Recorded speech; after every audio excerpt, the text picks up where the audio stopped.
Kamis 25 Maret 2021, Fakultas Ilmu Pendidikan Undiksha telah melaksanakan workshop penyusunan dan penyempurnaan dokumen SPMI Fakultas Ilmu Pendidikan Undiksha.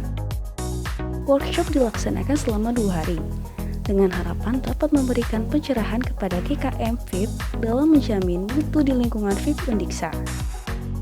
Materi diisi oleh 2 narasumber, yaitu ada Dr. Made Agus Darmadi, SPD MPD, dan Dr. Iwayan Widiana, SPD MPD. Acara ini dihadiri oleh seluruh anggota GKM atau Gugus Kendali Mutu Fakultas Ilmu Pendidikan Undiksha. Standar mutu itu sangat dibutuhkan untuk menuju PTNBH.